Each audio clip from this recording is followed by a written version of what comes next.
Hello, this is Dr. Amigues from unabridgedMD, where my hope is to bring you hope driven by science. Thank you so much for being on this journey with me together. Thank you for those who have subscribed. Thank you for those who have shared. And let's get to the question of the day. How do we find hope when there seems to be no hope? Well, this brings me to a very important encounter I had several years ago. Several years ago, as I was a trainee, I was rounding. So we say rounding when we are looking from one patient to another, and in the hospital. And I had this patient that was in his 30s, and that basically was in the coma, and had so many seizures that he had not been able to wake up. And when he woke up, and I remember going to his room every day telling him, hey, so-and-so, this is Dr. Amigues, this is where you are, and this is the day, and every day you are doing better.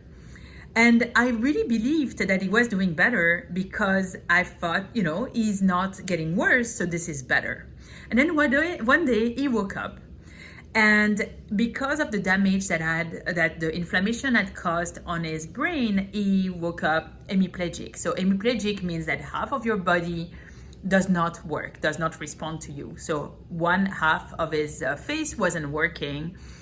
And so when he was smiling, only just half of the smile was seen, and then half of his body would not move. So you cannot move your hand, you cannot move your feet, and so on. Okay, and this was a young patient, and I remember telling him, even though you do not feel your arm right now, or you do not feel half of your face, or you do not feel your leg, imagine that you are feeling them, because this imagination is actually helping your brain and the neurons make connections. And though they are not exactly the same connections that they will be before, you're creating new connections.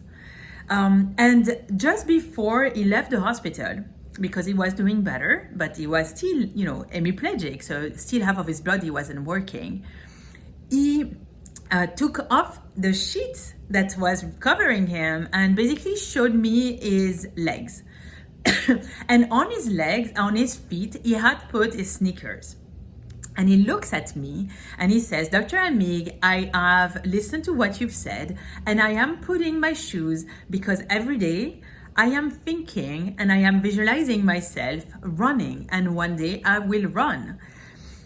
Fast forward, that really warmed my heart, and I thought, I really hope that he makes it, because I think that now he has treatment, and now, things are gonna get better for him. 3 months later, so the reason why he couldn't follow up with me is that his insurance would not allow him to go to my clinic, but 3 months later, he came to the clinic, and he came without a cane, walking by himself. And basically he told me, I listened to what you had to say, and I worked really hard to think that I would be able to walk, and this is where I am, and this is how I'm doing. And so to this day I continue to be in touch with him, and it's been many years now. He is doing phenomenal, and he has started running. I'm telling you this story of hope because I think it's very important that we as physician and we as patient realize that it's extremely important to have hope. If you do not have hope of a better tomorrow, you cannot, or it's much more difficult to see the path forward. So a couple of things that can really, really help you find hope. Number one, do not focus on what's wrong with you. Focus on what is right. So for example, and this is my grandmother used to say, only death has no hope. It's only when you die that there's no hope of better. If you are alive, there is hope. I repeat, if you are alive, there is hope.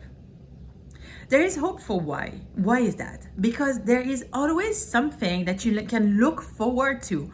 Either it's a connection with people that you love, or connection with people that you don't even know. Either it's because you're looking at the surrounding of what's around you and you find the beauty around you. But there is hope. Depending on how you look at things, and the way you're going to look at things allows you to have hope. So that's number one. Number two, surround yourself with people who believe. I repeat this because it's extremely important. Surround yourself with people who believe. If you're like me, I'll give you just my own example. When I got diagnosed with stage 4, I had already a plan to see a surgeon to remove my breast, right? Because I had stage 4 breast cancer. And at the time I got the appointment with the breast surgeon, he did not know that I had stage 4. By the time I see him, he learned that I had stage 4 cancer. And this is his word. Well, things are less than, what is it he say? I erased it from my memory, but things are less than good, basically. They're not looking good, and this is not ideal. And I looked at him, I'm like, I don't need this. Like, this is not what I need. I need hope right now. And you telling me that you don't have hope does not help me. That's not what I need. So I literally was rude to the doctor. And my ex-husband, who was with me at the time and as a physician, was very good at relaxing me, because he said, hey, look, you're being rude. And I was like, well, I'm rude because literally this doctor is stressing me out and giving me fear. I already, like, everyone knows what a stage 4 cancer means. I don't need him to tell me that this is less than ideal. You should give me hope. So, needless to say, I never saw this doctor again. Some people would say that I fired him. I did not fire him. I did not need him. And when I wanted to have this surgery, I took another doctor. Why? Because I didn't need him. I didn't need his words. Words are powerful. People who are surrounding you should have words of hope, should have words of encouragement, should have words of gratitude. They should not be hurting your feelings. They should not tattooing your brain with negative feelings or negative outcome. This is their own stress. This is not your stress. This is their own stress. So I'm telling you, as a doctor, I have not followed up with this one doctor. If a doctor does not give me hope, there is no reason for me to see a doctor. Okay? So this is extremely important. If your doctor doesn't give you hope, whether it's because, and some people, and I have a dear friend that decided to, go into palliative care, and they did not want treatment. They did not want aggressive treatment. However, their doctor offered them hope of feeling good, of being heard, of being empowered, of being listened to. That is hope. And it's very important that you surround yourself with people with words of hope. And I'm meaning this in a survival mode here. Cut people who are not offering you hope and tell them, I only need hope. If you want, you can give them one more chance and you can say, like, look, I will listen to you, but your words are so powerful to me that if you give me a word that does not offer me hope, I will have to let you go. I will have to let you go. And I can tell you, I have cut some people off of my life when I realized that they were looking at me with pity, or that they were giving me words of things that were making me extremely stressed and did not give me hope. I cut them off. And several years later, they are back into my life, but I'm telling you, I don't have to deal with their stress. This is their stress with their own mortality, with their own fear of disability. This is not your stress. You know how you feel. You know how you are. Right now, if you are listening to this, there is hope because you're alive. So we do not know what tomorrow is made of, but what we know is how you can respond to it. And the response you can have is a response of gratitude for the life that you have had, or gratitude for the life that you have at this particular moment. And I go back to this number 3, which is be in the present. The present is your given. It is a present. It's a gift to you. The past is the past. You cannot change it. The future, you do not know what the future is made of. Be in the present. Be grateful. Realize that what is around you. Realize what the beauty, what beauties are surrounding you. Realize that you have a team that is there for you.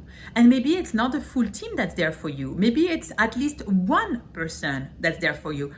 And in fact, the first person is you. You are the most valuable and the most important member of your team. It's extremely important to realize that, because then you realize that if you're listening to this, you have hope. You have. So now I want to go to this this fear and this hope and all this. Let's take the example of the patient that I was telling you in the beginning. He did not focus on the fact that he had lost his ability to move. He was young. He could have, and he was young, but not that young, right? Like he was, midlife. But he was not that young that he could have thought, oh yeah, this is going to come back, no problem, right? But what did he focus on? He focused on getting better. He focused on seeing the future brighter. And he focused on trusting what was there for him, and trusting the science as well. And so I am telling you, trust the science. Trust the doctors that believe in you. And if they do not believe in you, cut them off. Cut them off. Talk with them. Tell them, hey, I need you to have messages of hope. If you cannot have messages of hope, I need to cut you off. Do you have someone to refer me to? And doctors are human beings. Sometimes you do not know what they have lived with. Maybe they have a history. Maybe they have a history of fear. Sometimes people think that we are superhuman. We are not. We are human just like you. We have knowledge that is scientific and we have learned a lot, but the truth is that we don't know everything. So, very important. Be in the present, make sure that you have your boundaries, and be careful at what is being said around you and at you. Words are powerful. So I'm going to use my words. There is hope. There is so much hope. As long as there is life, there is hope. And the surrounding, the world is beautiful, and you are beautiful because you are you, and there is only one like you. So if you've enjoyed this video, I would love for you to look at my website. I finally have a website. It's unabridgedMD.com. And I would love for you to fill the contact form, so that once I create a mailing list and send some weekly or at least monthly updates, you can be in the known. I will create a community. This is in the future of this movement. I care for you so much. I believe that you deserve the best team. You deserve the best life. This is a time right now where you have to realize you're here, and that is a gift. That is a gift. Okay? And if you have a rheumatologic disorder, please consider me as your rheumatologist. I would love to see you. And again, I'm Dr. Isabelle Amigues from Unabridged MD, and it's an absolutely pleasure and honor to have you on listening to this podcast. I appreciate any feedback, any comment that you may have, and please share, like, and subscribe to the podcast and or the YouTube video. Have a blessed and wonderful day, and I will see you next week. Take care.